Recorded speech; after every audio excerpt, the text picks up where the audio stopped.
Hello, welcome to Ken Studies. कुछ students का, कुछ कैंडिडेट्स का जो सीएपीएफ एसी 2021 में अपियर हो रहे हैं, उनका भी क्वेश्चन था कि एक इस पर वीडियो बनाएं कि पेपर 2 में अच्छा कैसे लिखें और कंटेंट कहां से लाएं।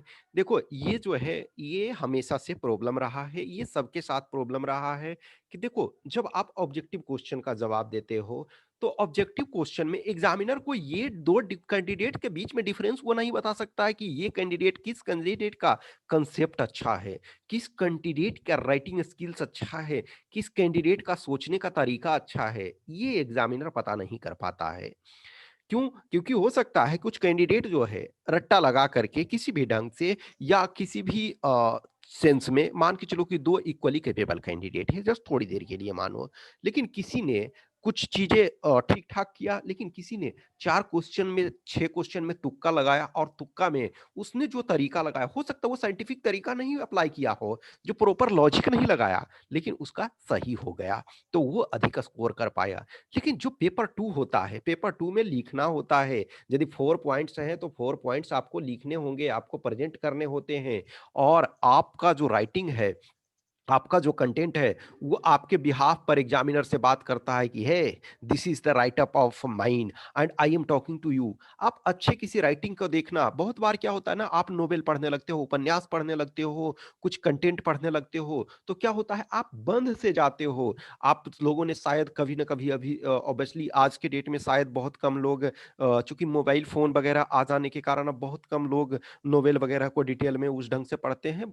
देर आर कैंडिडेट्स ऑब्वियसली है, लेकिन एक टाइम था कि इंटरटेनमेंट के लिए मैं समझता हूँ कि एक अच्छा सा उपन्यास ले आते थे मार्केट से, या स्टोरी की कहानियां। अब मैं बहुत जमाने से मैंने कोई उस ढंग का नोवेल ऑब्वियसली नहीं पढ़ रहा हूँ, या फिर उस ढंग से स्टोरी की बुक खरीद करके नहीं ला रहा हूँ। क्यों? क्योंकि आज के डेट में आपके पास यूट्यूब में से लेकर के इंटरनेट पे जो भी चीजें हैं, बहुत सारी चीजें मिल जाती।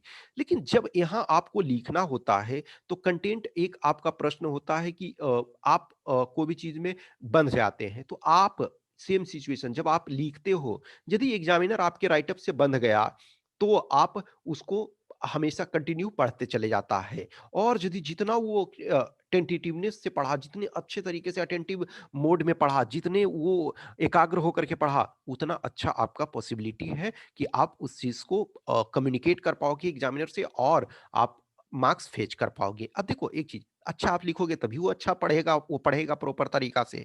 तो एक जो होता है कि अच्छा कैसे लिखें और कंटेंट कहाँ से लाएं, सबसे बड़ी चीजें हैं कि देखो, जैसे एसे आपके पास क्या होता है, राइटअप के तौर पे आपके पास क्या होता है, एसे है।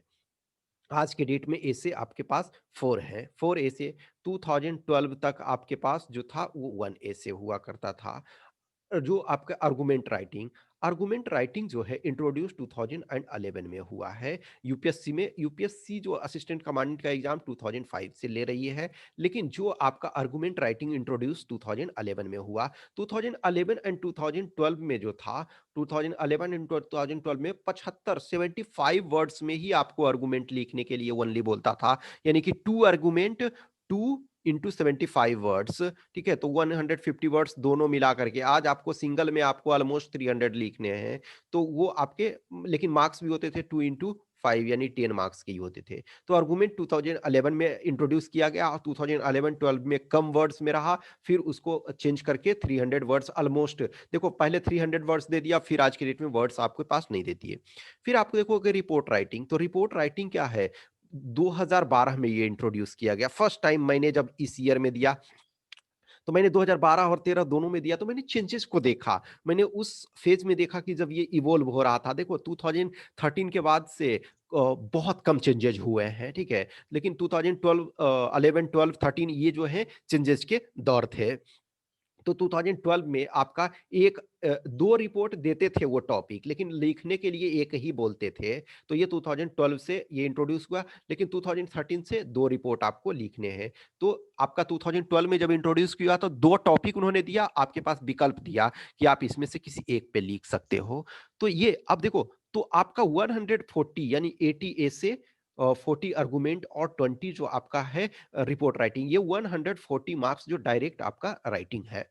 उसके बाद जो देखोगे, राइटिंग स्किल्स आपका और डिपेंड करता है किसमें, आपका एक तो प्रेसी राइटिंग में 15 नंबर का, और दूसरा आपका जो है वो आपका रीडिंग कम्प्रिहेंशन। रीडिंग कम्प्रिहेंशन में क्वेश्चन के फॉर्म में, तो रीडिंग कम्प्रिहेंशन में आपको बहुत अधिक थॉट लाने की जरूरत नहीं है, क्योंकि वो ऑलरेडी दिया हुआ है, वो कंटेंट वहां दिया हुआ है। जब बस आपको कंटेंट को अपने फॉर्म में फाइंड करना है, आप उसको फाइंड करो और उसको ये लिखो। तो मेजोरिटी मैं समझता हूं कि सिर्फ ग्रामर वाले को छोड़ करके बाकी सारी चीजें जो आपको है वो राइटर है ही है, राइटिंग स्किल्स आपकी वो मायने रखती है। अब जो अच्छा लिखने का तरीका क्या है? आप देखो, कहीं भी मान के चलो हम एसे को सबसे पहले लेते हैं, तो एसे में क्या है आपका, एक अच्छा एसे में क्या होना चाहिए? आपके पास क्या होना चाहिए? इंट्रो। एक अच्छा इंट्रो सबसे पहले होता है, वैसे टॉपिक। तो टॉपिक आपके पास दिया हुआ है, टॉपिक को सेलेक्ट करना है, टॉपिक आपको डिसाइड नहीं। सम टाइम होता है ना, जैसे ब्लॉग लिखते हैं, मान के चलो ना कि मैं जैसे खुद ब्लॉग लिखता हूँ। अभी जब से यूट्यूब पे आप लोग को वीडियो बनाने लगा हूँ, तब से मैंने बंद कर दिया। बीच में मैंने काफी ब्लॉग्स, अच्छा खासा ब्लॉग्स लिखे।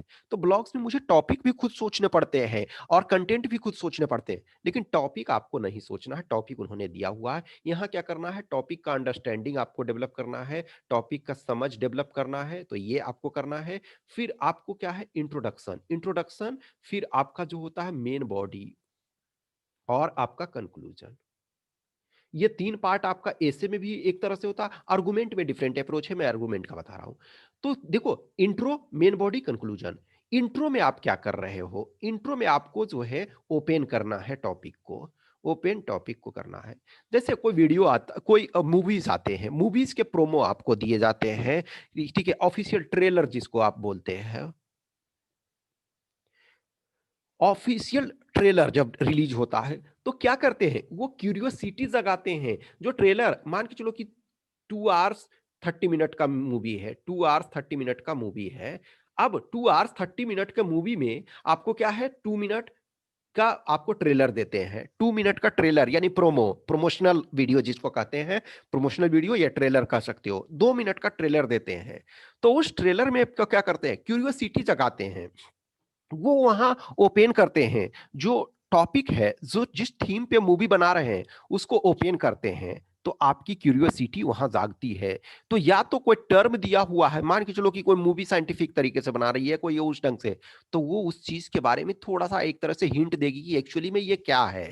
ठीक है, किसी भी इशू पे जब मूवी बनता है तो सम टाइम क्या है, ट्रेलर 1 साल पहले आ जाता है वो, और उसको बीच बीच में आप देखते रहते हो, क्यूरियोसिटी जागती है, फिर लोग उस पर लिखते हैं, रिव्यू लिखते हैं, ये सारी चीज। तो इंट्रोडक्शन में आपको क्या करना है होता है? टॉपिक को ओपन करना पड़ता है, टॉपिक को खोलना पड़ता है। और यदि आप ओपनिंग लाइन आपका अच्छा है तो क्या हो, वो बांधेगा एग्जामिनर को। तो आपको इंट्रोडक्शन में जो है कि टॉपिक को ओपन करना है। मेन बॉडी जो होता है, मेन बॉडी का क्या है कि मेन बॉडी में आपको आइडिया डेवलप करना है, आइडिया जनरेट करना है। और आइडिया जनरेशन को आप डेटा, फैक्ट्स, फाइंडिंग्स और कोटेशन, ये सारी चीजों से, आप कोटेशन को आप इंट्रो में भी लिख सकते हो, लिखते हो, बहुत सारे लिखते हैं।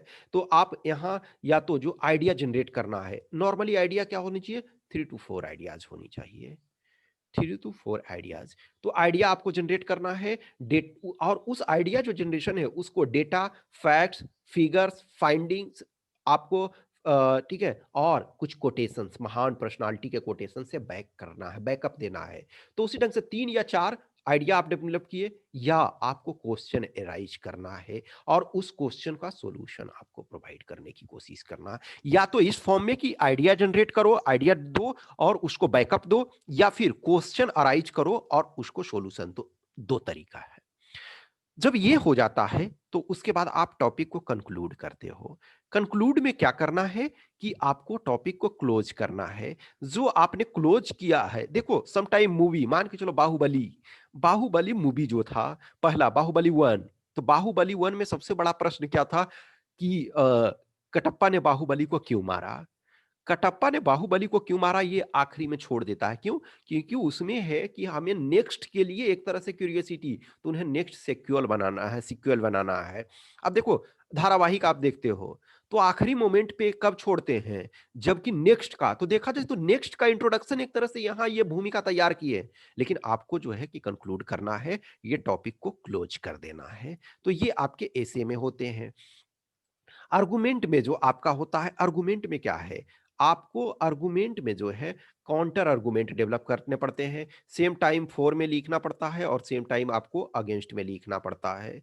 तो इसमें आपको कंक्लूजन देने की मेरे अनुसार आवश्यकता नहीं होती है। इसका कारण क्या है कि देखो हर टॉपिक का डिफरेंट मोटिव होता है पूछने का। यूपीएससी यदि कोई टॉपिक पूछ रही है तो डिफरेंट मकसद होता है, उसका डिफरेंट मोटिव होता है कि हमें कैंडिडेट से इस चीज के बारे में जानना है। देखोगे पहले जो अब मैंने बताया ना कि 2011 में इंट्रोड्यूस किया गया आपका आर्गुमेंट राइटिंग। 2011 के पहले ये नहीं पूछा जाता था। 2009 10 6 7 का यदि आप क्वेश्चन देखना तो उसमें आर्गुमेंट राइटिंग आपका न है, न रिपोर्ट राइटिंग है और न ग्रामर का भी पार्ट नहीं है। तो उसमें आपका एसे पूछता था, एसे के पूछने के बाद आपको ये प्रेसी राइटिंग पूछता था और रीडिंग कम्प्रिहेंशन पूछता था। तो रीडिंग कम्प्रिहेंशन देखो हमने 10th क्लास से ही हम इनफैक्ट पहले से भी हम पढ़ते आ रहे हैं, तो वो आपका पूछता था। तो आपका कंक्लूजन देना यहाँ आपका काम नहीं है, आपका आर्गुमेंट वैलिड आर्गुमेंट डेवलप करना आपका काम है। रिपोर्ट राइटिंग, अब देखो एक मेजर डिफरेंस स्टूडेंट्स पूछते हैं कि रिपोर्ट राइटिंग में क्या डिफरेंस है, रिपोर्ट राइटिंग और एसे।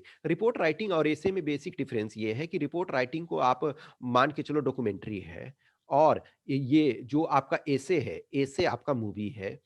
मूवी और डॉक्यूमेंट्री में क्या अंतर है? मूवी में आपका इमोशन होता है, आप एकदम मोगैम्बो से अटैच हो जाते हैं कि यस हे मोगैम्बो। तो आप एक तरह से उसमें अटैचमेंट आपका रहता है। यदि कोई हीरो आ रहा है, हीरो पिट रहा है, तो आपको लगता है कि अब ये अब तक मार क्यों नहीं रहा है, रुक जाओ थोड़ी देर में बस ये मार करके गर्दा छुड़ा देगा।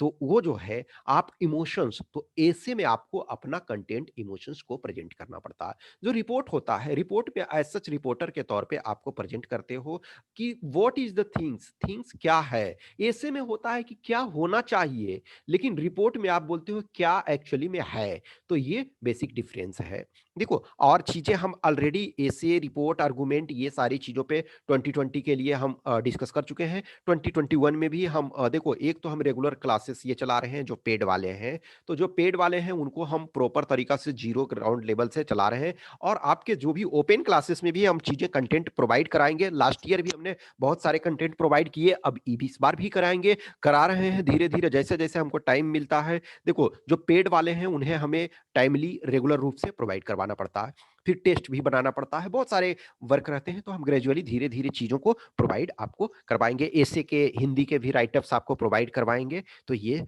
आपके एक बेसिक्स आपके चीजें हुई, ठीक है। अब देखो सबसे इंपॉर्टेंट ये है कि कंटेंट कहाँ से लाएं। ये क्वेश्चन जो है मैं बहुत दिनों से कैंडिडेट्स का बहुत दिनों से क्वेश्चन था कि हम कंटेंट कहाँ से लाएं। ये सबसे एक चैलेंज है, तो मैं इस पर थोड़ा सा डिस्कस करता हूँ। देखो एक मैं जब एसे आपको बता रहा था, तो एसे में एल्डस हक्सले का आपने नाम हमने लिया, Aldous Aldous Huxley, Huxley, Aldous Huxley, one of the greatest essayist of all time, one of the greatest मैं कह रहा हूं, he is not the greatest means one of the greatest. तो वो कहते हैं essay is a literary device to write almost everything on almost anything. Essay is a literary device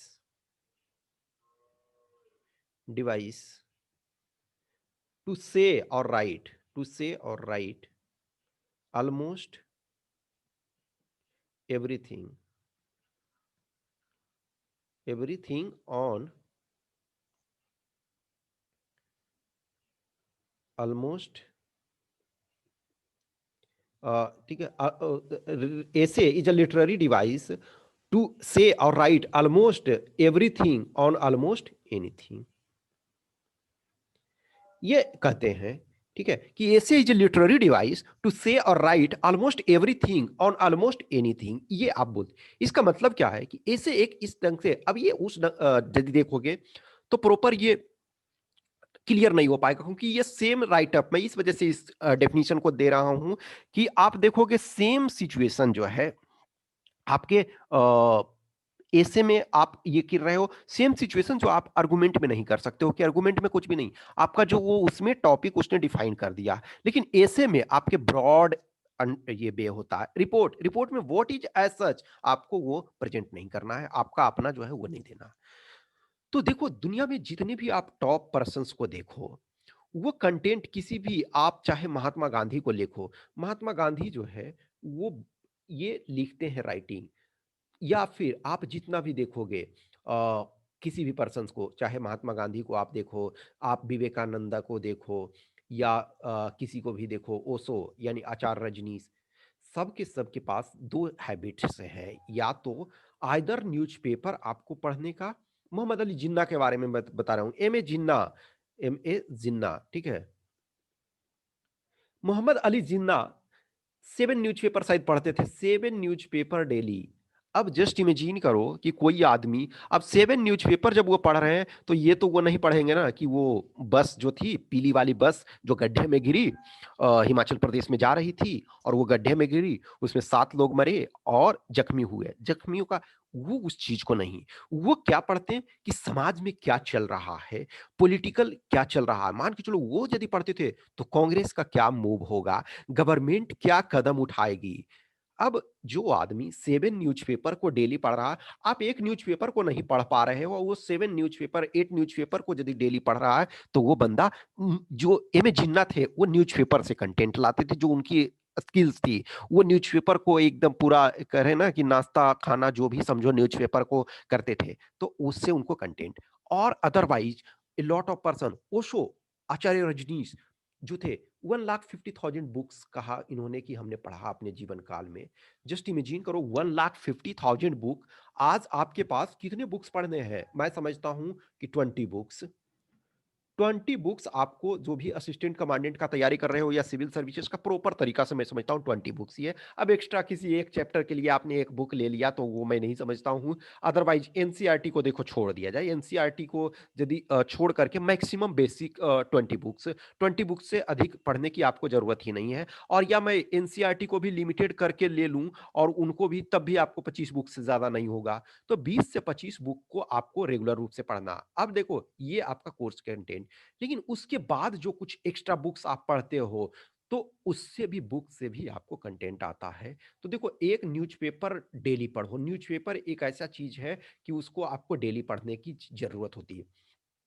already हम ये चीज डिस्कस कर चुके हैं कि न्यूज़पेपर में दो टाइप के चीजें होती है। एक आपका जो होता है न्यूज रिपोर्टिंग होता है, और एक आपका होता है न्यूज एनालिसिस होता है, ठीक है। तो न्यूज़पेपर में आपका क्या होता है, एक आपका एनालिसिस होता है, एनालिसिस, और एक होता है रिपोर्टिंग, रिपोर्टिंग, ठीक है। अब देखो यदि मान के चलो कि प्रधानमंत्री attended G20 summit, virtual G20 summit, तो प्रधानमंत्री ने G20 समिट को अटेंड किया, ये न्यूज रिपोर्टिंग है। तो एक फैक्ट ये हुआ कि प्रधानमंत्री ने वर्चुअल रूप से अटेंड किया। अब इसमें मान के चलो कि 5 एजेंडे पे डिस्कस हुआ, वो 5 एजेंडे क्या है, टेररिज्म है, ये आपका ग्लोबल पीस है, वैक्सीन डिप्लोमेसी है, ठीक है, मान के चलो ये मैं ये है नहीं, मैं जस्ट डिस्कस कर रहा हूं, ठीक है। फिर ये है, फिर आपका जो एआई है, आर्टिफिशियल इंटेलिजेंस है, फिर आपका फोर्थ इंडस्ट्रियल रिवॉल्यूशन है, फोर्थ इंडस्ट्रियल रिवॉल्यूशन। मान के चलो कि ये 5 टॉपिक पे इन्होंने डिस्कस किया, तो ये आपकी रिपोर्टिंग हो गई कि यस ये। अब इनसे यदि इंडिया और जो G20 के अदर कंट्री हैं, उनमें यदि कोलैबोरेशन होता है, या उससे क्या फायदा होना है, क्या उसका रिपरकशन है, क्या उसका मीनिंग निकलता है, ये सब यदि करते हो तो न्यूज एनालिसिस होता है। तो देखोगे फ्रंट पेज यदि आप न्यूज़पेपर का देखोगे, तो उसमें न्यूज रिपोर्टिंग मेनली होता है कि yes this thing is going to happen. मान के चलो कि फार्मर्स जो प्रोटेस्ट है, it is on ongoing process. कोविड-19 का trial suppose 16th of January से स्टार्ट हो गया, तो ये आपका रिपोर्टिंग है। लेकिन उसके क्या इंपैक्ट पड़ रहे हैं, तो वो आपको एडिटोरियल में मिलेगा। तो एक तो आप न्यू एडिटोरियल डेली आपको पढ़ना है, एडिटोरियल आपको हर हाल में, तो मेन कंटेंट आपको न्यूज़पेपर से मिलता है। अब देखो जितने भी टॉपिक मैंने ऑलरेडी 2020 का डिस्कस आपको करा हुआ है, 2020 में जो पेपर आए हैं, फिर मैंने वो भी आपको डिस्कस करा हुआ है कि जो कुछ हमने टेस्ट वगैरह में दिए क्वेश्चन, वो उसमें से किस ढंग से आया। तो एज सच आपको एडिटोरियल में वो टॉपिक नहीं देगा, और वो एडिटोरियल आपके असिस्टेंट कमांडेंट या यूपीएससी के प्रिपरेशन के लिए वो नहीं लिख रहा है, वो सब लोग उसमें पढ़ रहे हैं। लेकिन हाँ, जैसे कुछ न्यूज़पेपर, जैसे द हिंदू, इंडियन एक्सप्रेस, बहुत सारी चीजें उसमें होती है। द हिंदू एक तरह से ना सिविल सर्विसेज प्रिपरेशन का सिनोनिमस माना जाता है कि द हिंदू हर लोग पढ़ते हैं। लेकिन आप सपोज हिंदी माध्यम के छात्र हो, हिंदी माध्यम के कैंडिडेट हो, हिंदी माध्यम से आप प्रिपरेशन कर रहे हो, तो आप क्या करो, हिंदी न्यूज़पेपर के एडिटोरियल को डेली आप पढ़ो, हर हाल में डेली। और जो इंग्लिश का कोई एक न्यूज़पेपर मेनली हम कोशिश करेंगे, आपको करना चाहिए कि द हिंदू लो, सप्ताह में कम से कम 2 दिन लो, या तो फ्राइडे फ्राइडे एडिशन में आपको एक आर्गुमेंट राइटिंग का टॉपिक रहता है, वो आर्गुमेंट पर डिस्कस किया जाता है, वो आपको कहीं ना कहीं वो बहुत फायदा करता है। तो पहला आपको न्यूज़पेपर से लेना। यदि आप हिंदी माध्यम के हो, तो हिंदी मीडियम का न्यूज़पेपर डेली पढ़ो और इंग्लिश मीडियम का कम से कम 2 दिन पढ़ो। सपोज़ फ्राइडे और संडे मान के चलो आपको जिस अनुसार सुविधा होती है, लेकिन मैं ये आपको सजेस्ट करूँगा कि फ्राइडे का द हिंदू लिया करो, ठीक है? और फिर आपको बुक बुक पढ़ने का मतलब है, एक तो जो आपका बेसिक कोर्स का बुक है उसको बार बार पढ़ो। एनसीईआरटी को आप प्रॉपर तरीका से पढ़ो, एनसीईआरटी के सब्जेक्ट्स को। जस्ट इमेजिन करो कि मान के चलो सोशियोलॉजी है, तो सोशियोलॉजी पे डायरेक्ट आपका जो पेपर 1 में क्वेश्चन नहीं आएगा, लेकिन पेपर 2 के पॉइंट ऑफ व्यू से NCERT NCERT books are the finest books for your preparation point of view. तो आपके पास बहुत सारे, आप एक्स्ट्रा नहीं पढ़ो, मैं ये नहीं कह रहा हूं कि आप दूसरे सब्जेक्ट का पढ़ो, लेकिन एनसीईआरटी का वो सब्जेक्ट का बुक कुछ कुछ पढ़ो। जैसे पॉलिटी, पॉलिटी लक्ष्मीकांत आप पढ़ रहे हो, लक्ष्मीकांत आपको पेपर 1 में बहुत उपयोगी है, मैंडेटरी है, मैं कह रहा हूं विदाउट वो नहीं होगा। लेकिन एनसीईआरटी का यदि आप क्लास 11th 12th का पढ़ते हो पॉलिटी का, तो वो आपका पेपर 2 में काम आएगा, ठीक है? तो आपको क्या करना है, न्यूज़पेपर को हर हाल में डेली पढ़ना है। फिर उसके बाद जो है वो आपको बुक्स को पढ़ने की आदत। एक्स्ट्रा आप बुक पढ़ते हो दैट्स फाइन, कि सिलेबस के अलावे जिनको बुक पढ़ने की आदत है, जिनको नोवेल पढ़ने की आदत है, मैं सजेस्ट इस समय करूंगा कि फिक्शन मत पढ़ो, नॉन फिक्शन पढ़ो। यानी कि जो एक्चुअल में बुक्स हैं, जो फिक्शन का मतलब क्या है, कोई स्टोरी लिया हुआ है वो स्टोरी के फॉर्म में, यानी कि काल्पनिक है, तो उस काल्पनिक को अभी कम पढ़ने का, क्योंकि आप लिटरेचर उस ढंग से आपको डेवलप नहीं करना है। देखो फायदा उसका भी है, लेकिन मैं समझता हूं कि जो डायरेक्ट कोई बुक्स है, मान के चलो इकोनॉमिक्स पे किसी ने, सपोज रुचिर शर्मा है, तो रुचिर शर्मा ने या रघुराम राजन ने कुछ लिखा है, तो रघुराम राजन का, रुचिर शर्मा का, सी रंगराजन वगैरह ने कुछ लिखा है, तो उनको पढ़ो वो। या फिर कोई भी सोशियोलॉजी से मान के चलो निर्मला देश पांडे ने कुछ लिखा है, ठीक है, तो वो आपको पढ़ना चाहिए। या फिर सपोज किसी पॉलिटिशियन ने अपनी जर्नी, मान के चलो अभी मेमोआ प्रणब मुखर्जी पूर्व राष्ट्रपति जो है, प्रणब मुखर्जी जी का मेमोआ का 3rd पार्ट आया, तो आप उस टाइप के चीजों को पढ़ोगे तो वहां से आपको कंटेंट मिलता है, वो वहां से आपको राइटिंग मिलता है। तो एक न्यूज़पेपर हर हाल में, दूसरा आपको बुक्स। बुक्स में 2 टाइप के, एक आपको एनसीईआरटी, एनसीईआरटी को प्रॉपर तरीका से पढ़ना है, और दूसरा जो है अन्य जो होता है नॉन फिक्शन, वो आपको पढ़ना है, जो लेटेस्ट आ रहा है मार्केट में किसी रिनाउंड पर्सन का, और जिसका कि आपका रिलेवेंस है। तो ये 2 वर्क करना है।